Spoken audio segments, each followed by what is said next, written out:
ರಾಜ್ಯದ ಗೃಹಲಕ್ಷ್ಮಿಯರಿಗೆ ಸರ್ಕಾರ ತಿಂಗಳಿಗೆ 2,000 ಉಚಿತ ಹಣವನ್ನು ನೀಡುತ್ತಾ ಇದೆ. ಈ ಮಧ್ಯೆ ಮತ್ತೊಂದು ಗುಡ್ ನ್ಯೂಸ್ ಒಂದನ್ನು ಹೊತ್ತು ತಂದಿದೆ ರಾಜ್ಯ ಸರ್ಕಾರ. ಗೃಹಲಕ್ಷ್ಮಿಯರಿಗೆ ಕರ್ನಾಟಕ ಸರ್ಕಾರದ ಶುಭ ಸುದ್ದಿ. ಹಾಗಾದ್ರೆ ಏನದು? ಸುಮಾರು 30,000ದಿಂದ 3 ಲಕ್ಷದವರೆಗೆ ಪರ್ಸನಲ್ ಲೋನ್ ಸಿಗುತ್ತಂತೆ. ಮುಂದಿನ ದಿನಗಳಲ್ಲಿ ಲೋನ್ ಮೊತ್ತ 6 ಲಕ್ಷಕ್ಕೆ ಹೆಚ್ಚಿಸುವ ಪ್ಲಾನ್ ಇದೆಯಂತೆ. ಮುಂದಿನ 6 ತಿಂಗಳಲ್ಲಿ ಪಂಚಾಯಿತಿ ಲೆವೆಲ್ನಲ್ಲಿ ಗೃಹಲಕ್ಷ್ಮಿ ಸಹಕಾರಿ ಸಂಘ ಇರಲಿದೆ. ನೋಂದಣಿ ಮಾಡಿಕೊಂಡ್ರೆ ಲೋನ್ ಕೊಡಲಾಗುತ್ತೆ. ಈ ಸಂಘಕ್ಕೆ 1,000 ಕೊಟ್ಟು ನೋಂದಣಿ ಮಾಡಿಸಿಕೊಂಡು ಸದಸ್ಯರಾಗಬೇಕು. ಅದಾದ ಬಳಿಕ ಪ್ರತಿ ತಿಂಗಳು 200 ರೂಪಾಯಿ ಕಟ್ಟಬೇಕು. ಅಗತ್ಯ ಬಿದ್ದರೆ ಸಂಘದ ಮೂಲಕ ವೈಯಕ್ತಿಕ ಸಾಲ ತಗೋಬಹುದು.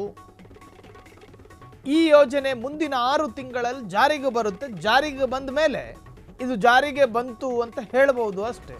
ಈ ಸೌಲಭ್ಯಕ್ಕೆ 30 ದಿನದಿಂದ 60 ದಿನದವರೆಗೆ ಸಮಯ ಇರಲಿದೆ. ಅಷ್ಟರೊಳಗಾಗಿ ಅರ್ಜಿ ಸಲ್ಲಿಸಿದ ಮಾತ್ರ ಸೌಲಭ್ಯವಂತೆ. ರಾಷ್ಟ್ರೀಕೃತ ಬ್ಯಾಂಕ್ಗಳ ಬಡ್ಡಿಯ ಅನ್ವಯದಲ್ಲಿ ಸಾಲ ಸೌಲಭ್ಯ ಸಿಗಲಿದೆ. ಕೊಡ್ತೀವಿ ಅಂದಿರೋ 2,000 ನೆಟ್ ಕೊಡ್ರಯ್ಯ ಅಂತ ಹೇಳಿ ಜನ ಮಾತನಾಡ್ತಾ ಇದ್ದಾರೆ. ತಿಂಗಳಿಗೆ 4 ವಾರಗಳು. ಆ 4 ವಾರನೂ ಬ್ಯಾಂಕಿಗೆ ಹೋಗಿ ಕೇಳಿ ಬರ್ತಾ ಇದ್ರು. 2,000 ಹಣ ಇನ್ನೂ ಬ್ಯಾಂಕಿಗೆ ಡಿಪಾಸಿಟ್ ಆಗಿಲ್ಲ. ಕೊಡ್ತೀವಿ ಅಂದಿರೋ ಹಣನ ಕೊಡಿ ಫಸ್ಟು, ಅದಾದ ಮೇಲೆ ಬೇರೆ ಬೇರೆ ಯೋಜನೆಯನ್ನು ರೂಪಿಸಿ ಅಂತ ಹೇಳಿ ಜನ ಮಾತನಾಡ್ತಿದ್ದಾರೆ.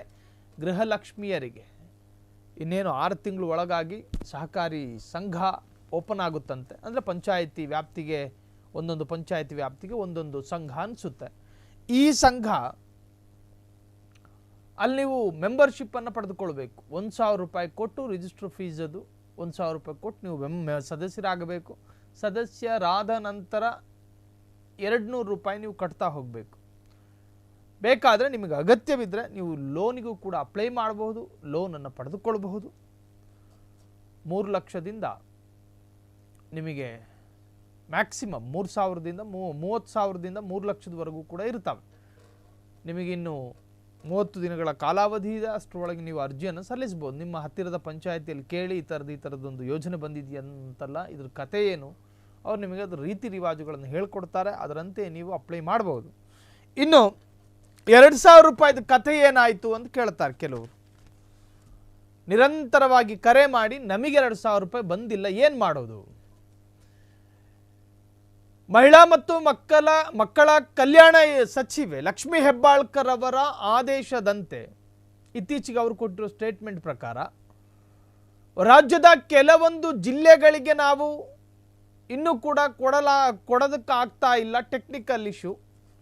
ಮುಂದಿನ 1 ತಿಂಗಳ ಒಳಗಾಗಿ ರಾಜ್ಯದ ಎಲ್ಲ ಜಿಲ್ಲೆಗಳಿಗೂ ಏಕಕಾಲಕ್ಕೆ ದುಡ್ಡು ಹೋಗೋ ಥರ ಮಾಡ್ತೀವಿ ಅಂತೇಳಿ ಲಕ್ಷ್ಮೀ ಹೆಬ್ಬಾಳ್ಕರ್ ಹೇಳಿದರು.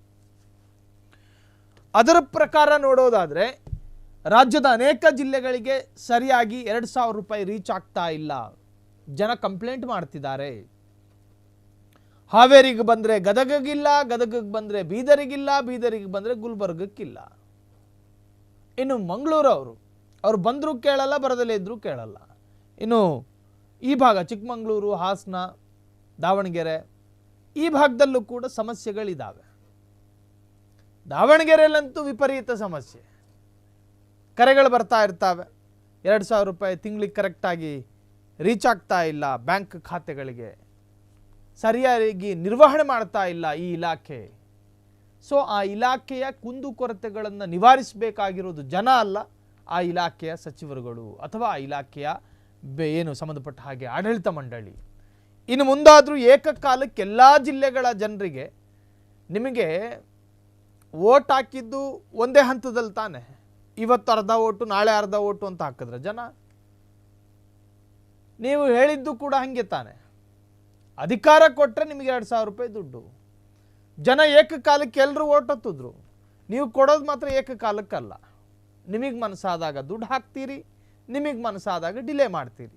ಹಿಂಗಾದರೆ ಹೆಂಗ್ರಯ್ಯ ಅಂಥೇಳಿ ಜನ ಮಾತನಾಡ್ತಾ ಇದ್ದಾರೆ. ಗೃಹಲಕ್ಷ್ಮಿಯರಿಗೆ ಈಗ ಕರ್ನಾಟಕ ಸರ್ಕಾರ ಹೊಸತೊಂದು ಗುಡ್ ನ್ಯೂಸ್ ಕೊಟ್ಟಿದೆ. 30,000ದಿಂದ ಹಿಡಿದು 3 ಲಕ್ಷದವರೆಗೂ ಪರ್ಸನಲ್ ಲೋನು ಮುಂದಿನ ದಿನಗಳಲ್ಲಿ ಲೋನ್ ಮೊತ್ತ 6 ಲಕ್ಷಕ್ಕೆ ಹೆಚ್ಚಿಸುವ ಪ್ಲಾನ್ ಇದೆ. ಮುಂದಿನ 6 ತಿಂಗಳಲ್ಲಿ ಪಂಚಾಯಿತಿ ಲೆವೆಲ್ನಲ್ಲಿ ಗೃಹಲಕ್ಷ್ಮಿ ಸಹಕಾರಿ ಸಂಘ ಇರಲಿದೆ. ನೋಂದಣಿ ಮಾಡಿಕೊಂಡ್ರೆ ಲೋನ್ ಕೊಡಲಾಗುತ್ತೆ. ಈ ಸಂಘಕ್ಕೆ 1,000 ಕೊಟ್ಟು ನೋಂದಣಿ ಮಾಡ್ಕೋಬೇಕು. ಅದಾದ ಬಳಿಕ ಪ್ರತಿ ತಿಂಗಳು 200 ರೂಪಾಯಿ ಕಟ್ಟಬೇಕು. ಅಗತ್ಯವಿದ್ದರೆ ಸಂಘದ ಮೂಲಕ ವೈಯಕ್ತಿಕ ಸಾಲ ತಗೋಬಹುದು. ಈ ಯೋಜನೆ ಮುಂದಿನ 6 ತಿಂಗಳಲ್ಲಿ ಜಾರಿಗೆ ಬರಲಿದೆಯಂತೆ. ಈ ಸೌಲಭ್ಯಕ್ಕೆ 30 ದಿನದಿಂದ 60 ದಿನದವರೆಗೆ ಸಮಯದ ಅವಕಾಶವನ್ನು ಕೊಡಲಾಗಿದೆ. ಅಷ್ಟರ ಒಳಗಾಗಿ ಅರ್ಜಿ ಸಲ್ಲಿಸಿದ್ರೆ ಮಾತ್ರ ಈ ಸೌಲಭ್ಯ. ಇನ್ನು ರಾಷ್ಟ್ರೀಕೃತ ಬ್ಯಾಂಕ್ಗಳ ಬಡ್ಡಿ ಅನ್ವಯದಲ್ಲಿ ಸಾಲ ಸೌಲಭ್ಯ ಸಿಗಲಿದೆ ಎಂದು ಹೇಳಲಾಗ್ತಿದೆ. ಕ್ಷಣ ಕ್ಷಣದ ಸುದ್ದಿಗಳಿಗಾಗಿ ಫ್ರೀಡಂ ಟಿವಿ ಸಬ್ಸ್ಕ್ರೈಬ್ ಮಾಡಿ, ಲೈಕ್ ಮಾಡಿ ಹಾಗೂ ಫಾಲೋ ಮಾಡಿ. ಹೊಸ ಸುದ್ದಿಗಳ ನೋಟಿಫಿಕೇಶನ್ಗಾಗಿ ಬೆಲ್ ಐಕಾನ್ ಮೇಲೆ ಕ್ಲಿಕ್ ಮಾಡಿ.